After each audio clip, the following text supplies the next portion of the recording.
Oh, a big question we get asked a lot in scaling companies is buy or build. Today's conversation is actually probably more like build or borrow. And it comes to one that I get asked about all the time. We're going to talk about podcast marketing, like how to use it for your business. Obviously, we're on a podcast, so great thing to talk about. But for our audience, scaling up CEOs, people trying to grow their business, there's a lot of conversation about should I create a podcast? Should I be on a podcast? We're going to talk all about that, like how to do it and like that kind of thing.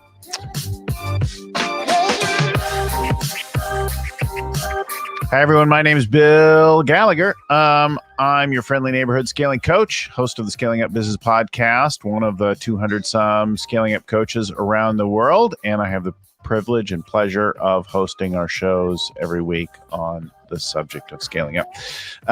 Today's conversation is a Getting Real episode, and the Getting Real episodes are sponsored by the local chapters of the EO, or Entrepreneurs Organization, in the Bay Area, in the San Francisco Bay Area. We have 3 chapters here now. 3.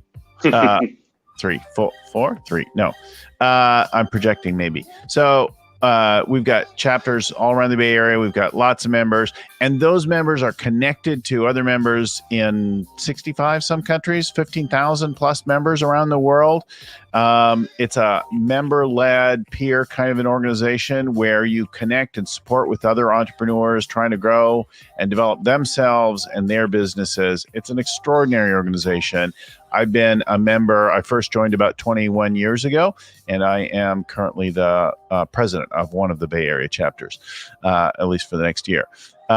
So I just think it's outstanding. I couldn't say enough about it. We have events, we have forum groups, we have all kinds of things like that. If you're not in a group like that, you'd like to check one out either in the Bay Area or anywhere around the world, go to eonetwork.org, and they'll tell you more about membership. You can apply, you can ask questions, you can attend one of our test drives, either virtual or in person, and get more information about the value of being in a peer-led organization for entrepreneurs, eonetwork.org.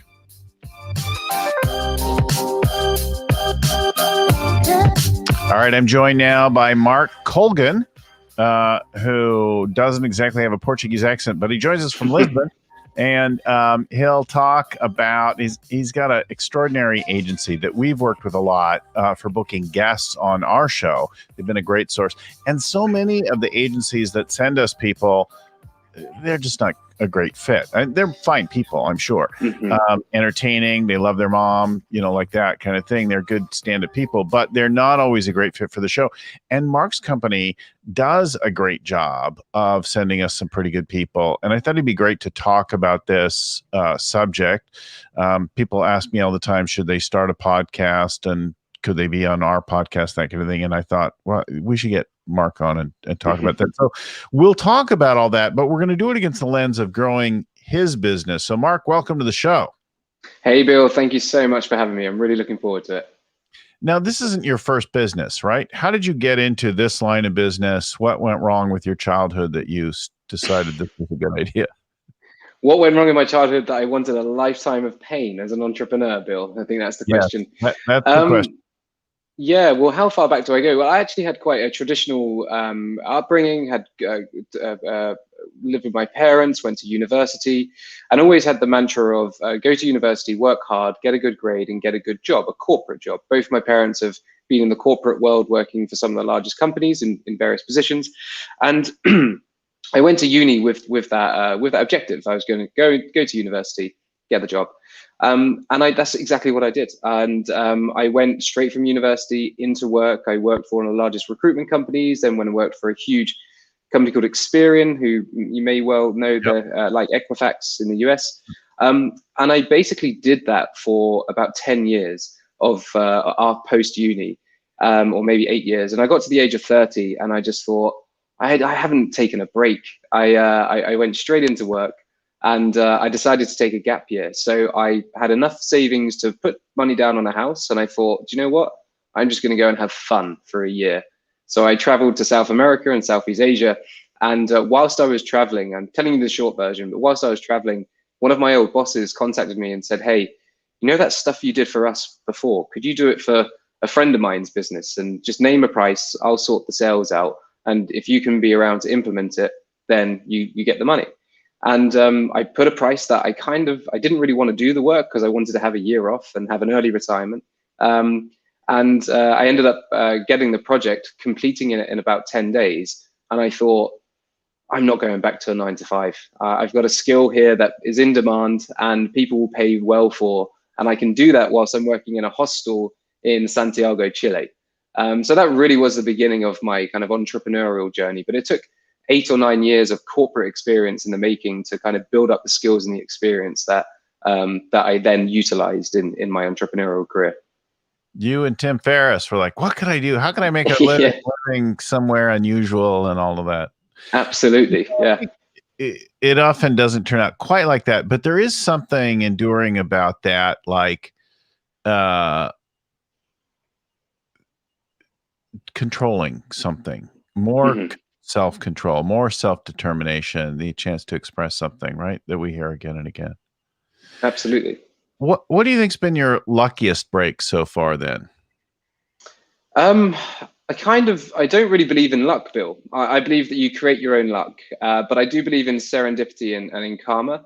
I've spent the best of 6 or 7 years just paying things forward, and things have just fallen in my lap without me being intentional about it. So I'd say the luckiest thing was I turned around to a guy in London at a meetup, like a networking event.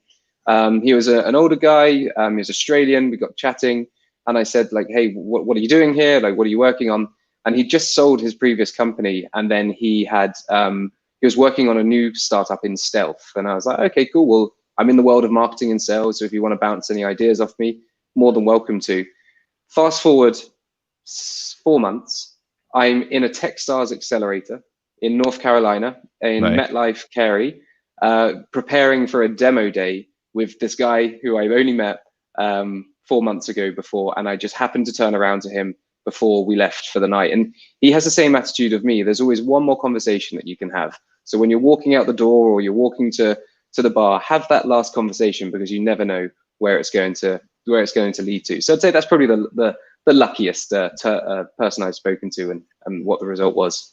You know, I just realized before we get into it, tell the listeners, viewers, a little bit about what do you do? Like, how does your business work? You know, what's unique about it?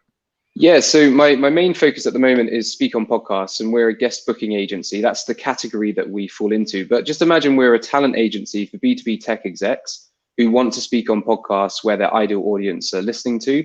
So we do a lot of work around the research. We really work on the topics with our customers. And essentially what we do is reach out to podcast hosts such as yourselves, Bill. And we, as you know, you've been on the receiving end, we make really relevant introductions to guests that we think would make a great guest on the show. And then we manage the full booking process for them. So in reality, all they need to do is turn up, speak, prepare a little bit, speak, and then they've created content. And then we also help them repurpose that content as well into multiple pieces for social media and blog posts too.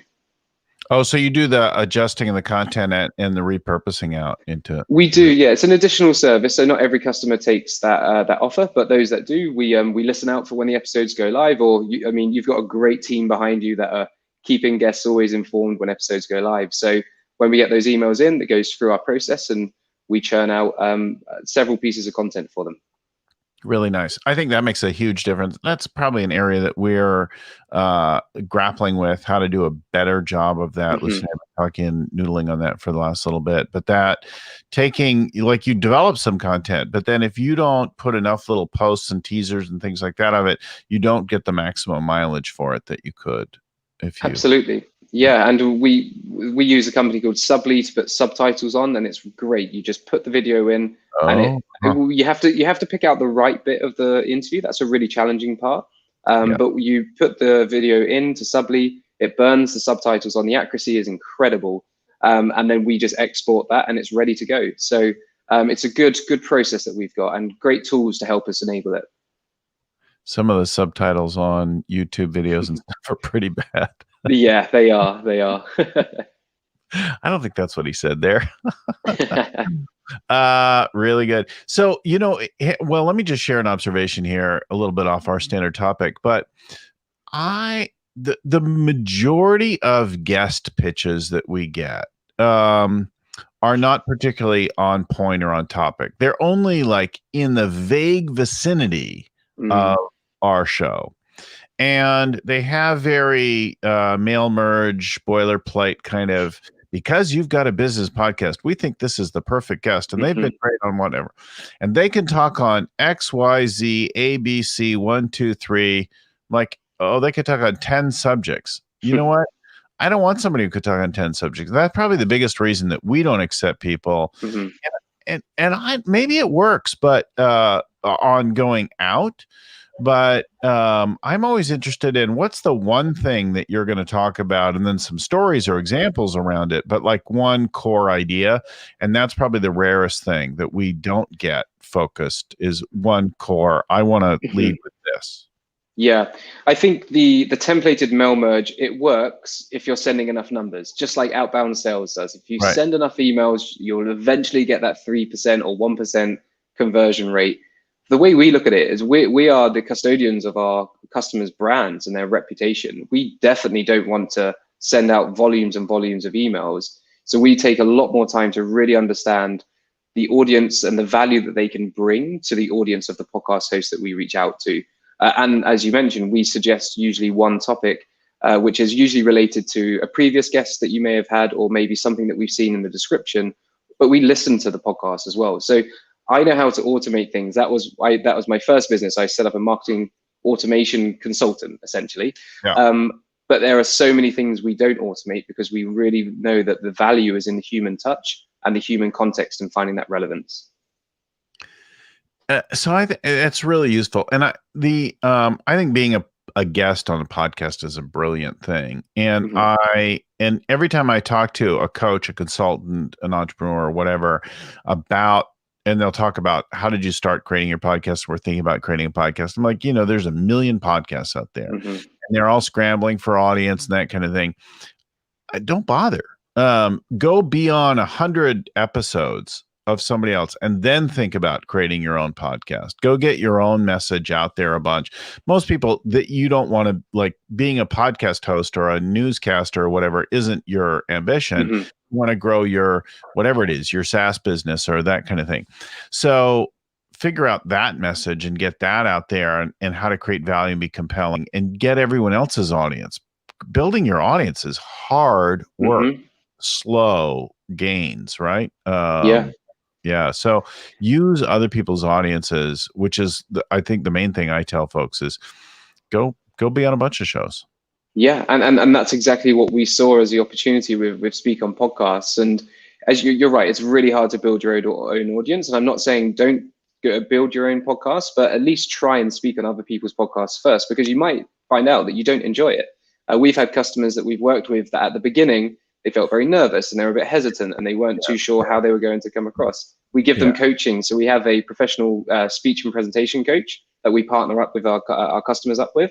And usually after about 4 or 5 podcasts, they've got into the rhythm of it and they don't tend to overthink it. And I think you just got to remember, you're having a conversation talking about a topic that you really enjoy talking about. So just do that. And probably that really well, or you wouldn't be going, like, your domain. Expert in something out there. Yeah, I think it's really great.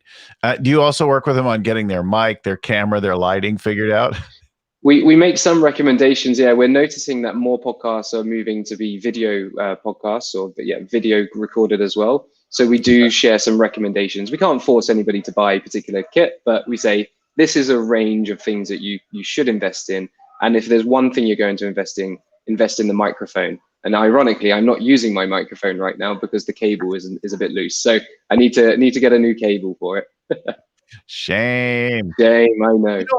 There are a few things that I think are so. We'll go back to your story in just a second, but people should think about, like, just turn around and put the light on your face. Like, if you're in a room, you don't have studio lights like we have here, just put the window in front of your face, not behind your your face. Like the way that you're sitting normally in your office is not the way that you want to be on camera. It's almost always reverse of whatever it is. Yep. Definitely. And it's hard when you're working and you have got the window in front of you. It's not great on your eyes, but for an hour or 40 minutes on a podcast, you're not really looking at the screen working hard in spreadsheets. So I've got a huge window here. However, there's too much light and it's a little bit hot. So I've had to shut the window a little bit so it's not too shiny and too bright for the video. So simple tweaks like that make a huge difference. Getting a good mic is a great thing to do, but they don't need to be that expensive. Like just a dedicated, there are a number of them that are pretty reasonable.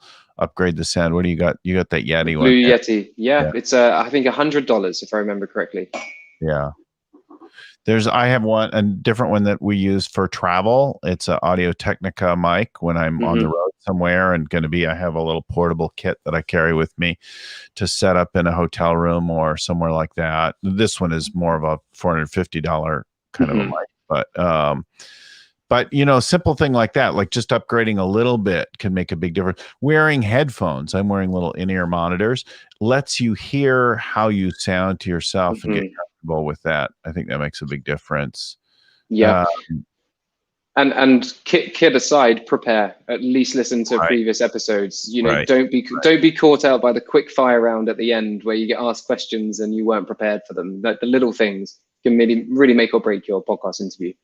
We always tell folks to tell stories, focus on stories, have your go-to stories. But I think that's true not just for podcasting, but for everything, right? Have your go-to stories that you tell that illustrate your thing. Bring it to life. Let them be real and alive. Share details, right? Create a picture. Yeah. Bill, I as you know, I've lived and worked remotely now for the last four and a half years, and I constantly start conversations with, have I told you about the time when or have I told you about, and my friends' eyes roll because they're probably going to hear the same story again. But because you meet so many people and it's very transient, you're not too sure which story you've told and to who. So I do catch myself sometimes saying the same stories over and over again. Another thing, so we talked about audio, we talked about light,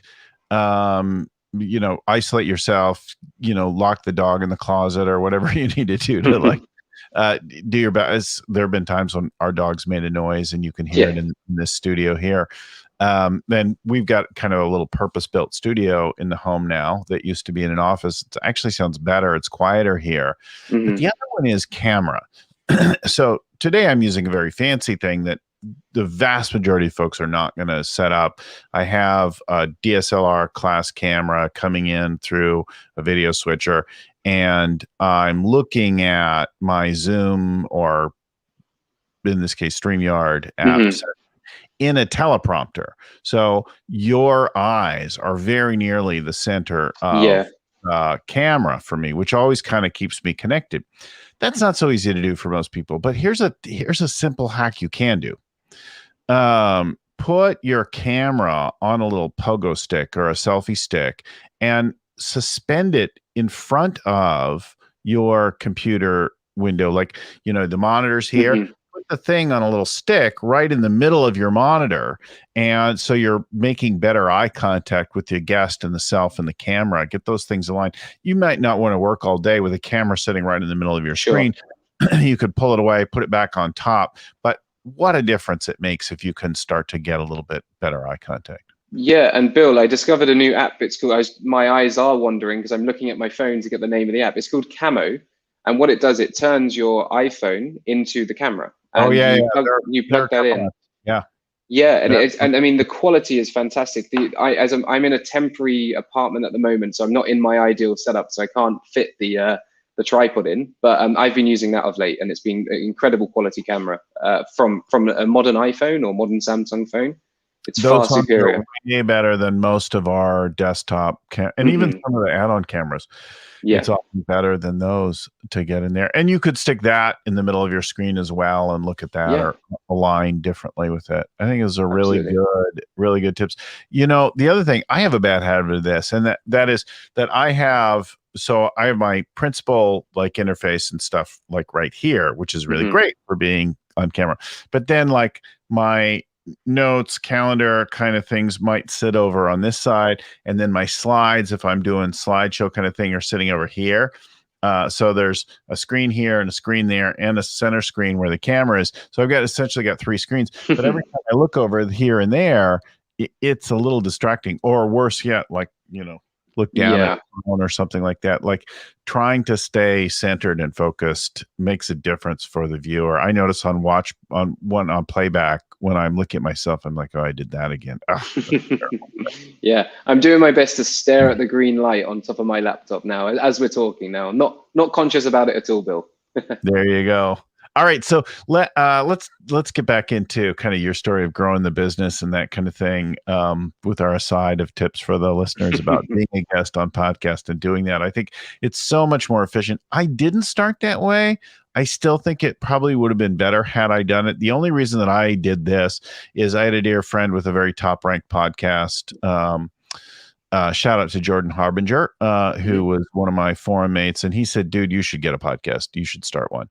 And I listened to it, and I did it because I had a background already in radio and TV, so I had done enough of that already. It was kind of easier for me, but I did really commit to and schedule out and figure out how to be consistent. Like, we've done them every week for 4 years now.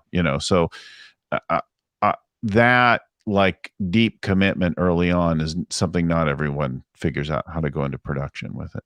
But Bill, I can tell you from being on the other end. So we work with hundreds of podcast hosts each month across all of our customer campaigns.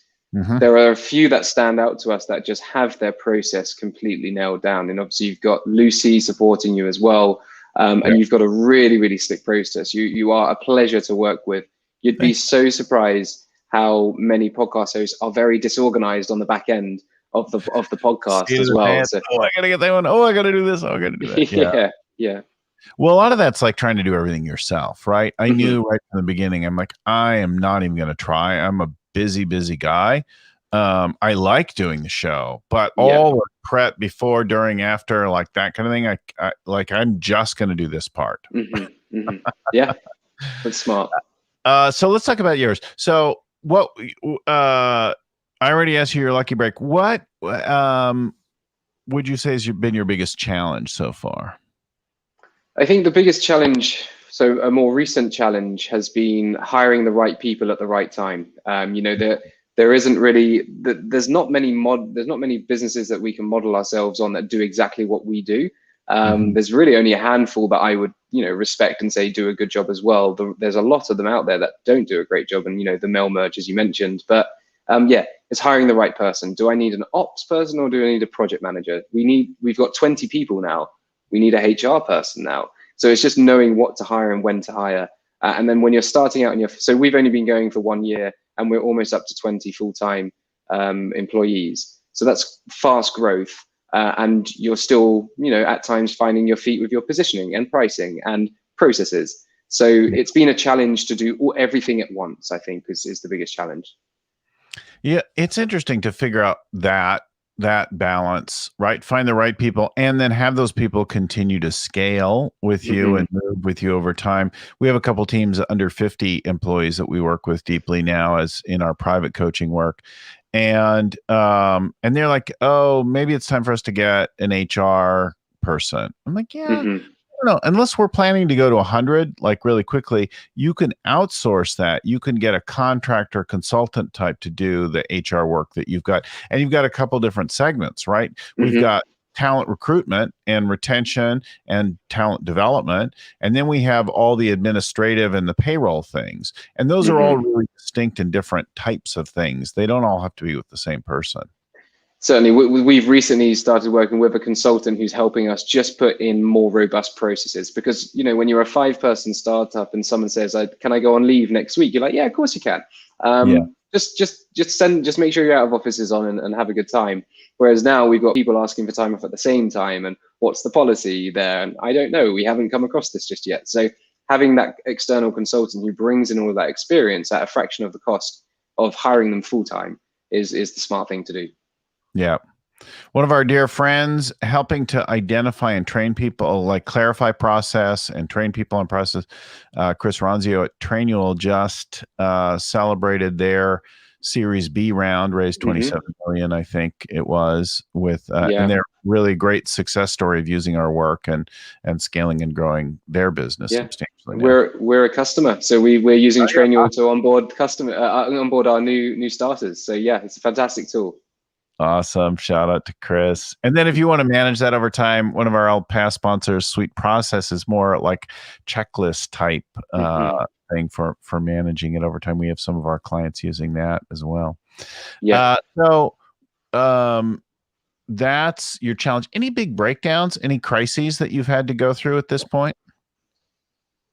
In my current business, not really. There's been long nights, and I spent the weekend getting everything ready for the onboarding in Trainual just to get it all sorted, because the processes have changed so much since the last round of new hires. But I wouldn't say there's been sleepless nights or anything too challenging.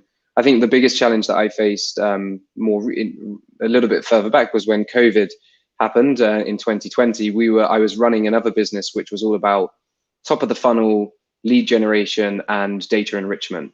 And that was the first kind of supplier to get cut off because companies froze. They didn't know what to do. And it certainly wasn't add more in at the top of the funnel because we're selling to restaurants or we're selling to leisure. So that was a very tough moment to see revenue fall by almost 50%. And you just have to have that motivation to keep going, dig deep, and just get through it. Yeah, I think a lot of companies did something like that fairly quickly, and so of course some went away, and there were some that just have barely struggled to hang on. The thing that I think a lot of people did, though, is they took a quick hit and then they adjusted. Like our revenue went down for a while. Certainly, the majority of our speaking and workshop revenue went down last year, but then the workshop stuff came up. Being booked at conferences was non-existent, and the places that were doing like virtual conferences for the most part weren't paying or paying very well. So that piece that used to be a big part of my world kind of disappeared mostly last year. And yet actual like eyeballs, ears reached over the year increased dramatically, right? Through all of the Zoom and virtual sessions with more and more people coming into it. So what do you, let's flip it up a little bit then. You have about 20 people on the team right now, right? Yeah. And how many would you consider leaders? I'd say we've got two. So there's the co-founder and myself being two, and then there's two more. We have a project manager and a customer success manager. Yeah, got it. So, and are you looking to develop or expand that piece? What's your priority there on the people side? So priority on the people side is actually make the process more efficient. So we know with a predictable outcome what inputs have to go in to get us the results we need to for our customers. But we want to make that process more efficient. And by that, we can increase the amount of customers that a team member can look after or manage. So that's really the focus now, is all about efficiency. So I'm on the hunt for anybody who's a whiz with Google Sheets or Smartsheet or something that can help us systemize the process that we have. It works, it's just not as efficient as I'd like it to. But with that being said, Bill, we're delivering great results for customers. The service hasn't slipped at all. It's just that I know it's not as efficient as it could be. Yeah. So this is an area of weakness for you, right? The Google Sheet, Smartsheet stuff. Yeah, absolutely. So that's if you're a resource in that area, hit up Mark. Yes, please do. After the show. What do you think is your particular superpower? What's your personal strength? So I believe mine is rapport building and the ability to sell without selling. I see every interaction that I have as a conversation. I'm never trying to sell or close a deal. But when I do take charge of the sales for the business, we close. So it's the 14th of July and my close rate is 66% so far. Now, the volume isn't huge, Bill, but that 66% of conversations that went from a discovery call have been now closed one business.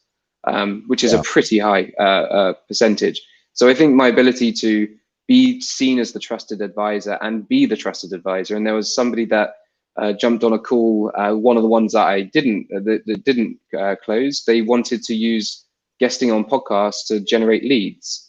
And I said, no, it's not the right strategy for you. If that's your priority, you need to do something else, because it's not a lead gen. It's not a lead gen strategy. And if you don't want to work with me, I know so many people that can help you with lead gen. So I'm here as a resource for you, and there's no pressure, and I'm not going to sell to you if that's what you are looking to achieve. Now, I could imagine other people would have seen, well, no, we can close them and it doesn't matter. We'll take their money and we'll deal with the problem in the future. It's just not the type of business that I want to run. Yeah, so I hear integrity and service kind of really being core, and a focus on relationships as being areas of strength for you personally. What do you think are the strengths of your business? What is your business great at? Yeah, so I think we're great at understanding that we're not about the numbers. Even though we're rewarded by the numbers, we sell a package which is 24 podcasts in 6 months. So it is about the numbers. It's not at the mercy of quality. And I think throughout everything we do, we uphold the quality across the business, and it's all about the relevancy. That's really what we're aiming for. And we've turned around to customers and said, hey, look, when we started, we weren't 100% sure of the total podcast market that you can reach. And now we've been running the campaign. It doesn't look like we can get you on 24 podcasts. Now, in reality, we could reach out, we could spray and pray, we could kind of try and convince them to get on a non-relevant podcast. But no, we don't want to do that. We'd much rather say, hey, look, it's not going to work out. We owe you a month. Here's the refund. So yeah, that's quality and I guess once again, integrity. Yeah, Lucy would say that you guys do a really good job. Like, the professionalism is really high. Everything is that we need is there, is timely, is what's needed. You're responsive. You follow up like that. The service and the attention is unlike most of the others that will be scattershot and automated and that kind of thing. Thank you, Bill. That's so nice to hear. And there's a running joke with the team that whenever a spreadsheet row is in the wrong font, I get an alert and it wakes me up at night. And it's how you do one thing is how you do everything. And that quality and that professional service is just something that really drives us to keep improving when we can. Ding, ding, ding, ding. Yeah. How you do one thing is how you do everything. Man, I see people again and again, and we see a little pattern. I'm like, I bet you do this like that. And they'll be like, oh, I do that. Good to start to notice. Like, if you start to notice just how widespread this mischief is, like your world might change. That's really, really useful. All right. What's your biggest long-term ambition? What are you really like goaling for? What's your biggest aspiration at this point? Yeah, so for me, it's to build a business and scale at a pace which is sustainable. I don't want to scale at all costs. We're not taking on VC money, so we want to scale in a bootstrap but sensible way. My biggest ambition at the moment is to get the company to a point where we're turning over $1 million a month, and then also move into the fact where we can bring all of our remote people together. So we have team members in Venezuela, Chile, and Mexico. Brazil, there's now 2 have joined, one's in Malaysia, one's Romania, Vietnam, the Philippines. People are everywhere. The one in Brazil hasn't seen snow. Someone else hasn't seen, there's so much that we can give back to the team that are working to help us build this company. And I can't wait I'm a very sociable person, and I just can't wait to get everybody in the same room so we can have a meal together and laugh and share stories like that. That's one of my biggest drivers at the moment. Well, I was in Portugal last March. I can't wait to get back again. Yeah, you'll have to say when you come over as well. It'd be good to see you in person. I think that more and more places are now. I mean, we're in vastly different camps with regard to managing COVID and life impact and things like that around the world, right? There are places in the US that are just like, I'm done with it. And whether they're actually done with it or not, right? But mentally, they're done with it. Mask off. But there are restrictions in places, there are impairments, there's travel issues, all kinds of things like that. But increasingly, we're starting to see, like, a lot of the EU is now getting opened up. If you got a vaccination proof, Yeah. and a test or one or the other, you can begin to travel in some of the places now. We're starting to see some of that open up. But then you've just got a restriction again on that, don't you? And Yeah, so the cases went up in the last few weeks. The deaths are low, but the cases have gone up. And I believe that could be more people are being tested because they're giving out free tests now, and you're allowed to have a certain amount per week. But still, the numbers are going up, and the government has asked that the restaurants and bars after 3:30 have to be closed. I think it's changed again that if you have a negative test or you are fully vaccinated, you can go inside and eat at the restaurant. So it's very fluid at the moment. But it's one of those things, and it was the first time around, like, it's completely out of my control. I can't do anything about the restrictions. And what I want to focus on is my health, my relationships, and my business. And because I can control those three things. So yeah, I'm a little bit, I don't keep up with the news because the news doesn't affect me in the sense that it's a lot of the things on the news are quite out of my control on a daily basis on that micro level. So yeah, you just get on. Find a way and move forward. That's been true of our entrepreneurs organization in the last year. We did really well with having events, and we got very creative about them. At one point, with pretty peak, fear and illnesses and hospitalizations, that kind of thing, we did an outdoor event. We did outdoor, separated, masked, with food, with a movie, with a speaker, with all that kind of thing. And it was very safe and very compliant. The numbers of people were fairly low, but we didn't make a big deal out of it. We just figured out what we could do, and then we did something, right? Yeah. And other times we did Zoom things, but we sent people a meal kit or a cocktail kit or that kind of thing. And then we connected up to try to make something richer. We didn't just stop doing things. We did things in new and different ways. Yeah. I think it's really useful, like adapting your business in that way. Yeah. Well, we started the business in June 2020. So we were in the midst of COVID as it was. And I remember speaking on another podcast, and somebody asked me, like, how am I dealing with the lockdown and the measures? And really, there's a lot more in our control than we think. So I said, I used a different deodorant. I bought a different shower gel. I tried new food because I wanted to be stimulated in a sense, in a different way, because I wasn't able to socialize and see friends for a beer or for dinner or for coffee. So I was trying to mix things up as much as I can, as exciting as it sounds, trying a new deodorant or shower gel. But it did help give a little bit of change, so I wasn't just staring at the same four walls. So you've been good at attracting and engaging people at this point, like finding it. I mean, you say it's one of the challenges, but it sounds like you've also dealt with it because you've gone really globally and worked virtually to connect and bring on talent to deliver your service. We know you do a quality service. And I won't embarrass you by asking you too much about profitability and cash in a public setting, but what do you think is the biggest challenge between you getting to this leading podcasting agency and doing 10 million a year or 12 million a year and where you are today? What is the thing that you don't yet know how to do? Yeah, it's probably, and this is going to be a very honest answer, that Jakob, my co-founder, and myself have never done this before. So there's a lot of unknown unknowns.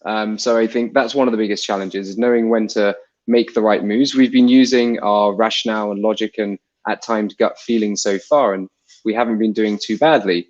But there are certain steps or milestones that we'll reach where we're not going to know what to do. So we are hiring in, our advisor is very senior and experienced. Our HR person is very experienced. We have an advisor who's built and sold an agency for hundreds of millions. Just we're building a network of people around us to mentor and to support us on that journey. What's next? What are you working on now? So it's to if we can continue to grow at the pace we're going, I want to double that every month, if that makes sense. So we had 10 customers sign up with us last January time, and it completely broke all the processes because we just weren't ready for 10. We were ready for 2 or 3. So now I'm future proofing as much as I can. So that's one of my main focus. It's the sales, and then also future-proofing the business. So really that's next for me, is to be doing these stress tests and bringing in the right people at the right time, so that yes, we can make mistakes, but the overall service never suffers from those mistakes. I think again and again, I tell people, break it. Like, find the business. Don't go figuring out how to build some bulletproof thing, because you may never figure out how to put customers into it. Instead, push it a little bit, then fix that, then level up, then push it again, then level up, right? If you build a whole thing, that if you build it, they will come, as complete nonsense. Of course. That's a nice movie title or a movie line, but it's nonsense in business. So build a little bit, put some people into it, things will break. The problem is, if you build a whole elaborate thing out, the customers and the customer usage will show up in ways that you didn't anticipate, and then what you built will actually be wrong. You'll have to like redo something in a different direction, because what we imagine and envision isn't how it actually turns out ever. So no, I completely agree, and I like to break things and learn things as I go. But here's one example, Bill, that I think you'd resonate with. If let's say we've got 35 live clients right now, we're reaching out to podcast hosts to get them booked on shows. Let's turn that into 65 live clients. The risk of us reaching out to the same podcast host, if we're not tracking our activity, if we're not logging the interactions that we're having with different podcast hosts, we run the risk of ruining or damaging the reputation that we've worked so hard to build. So there's little things like that, which I know are very, very important to the success of the long-term business, that I'm trying to solve ahead of time. Other things like automating things and building really clever workflows, I'm kind of doing that as we go. So we're very much building the plane as it flies. But there are a couple of things that I can foresee would be an issue if we don't get on top of them now. Right? Like, imagine a little bit and work a little, anticipate it, work on it, but God, you really have to figure out how to find and keep the business. Yeah.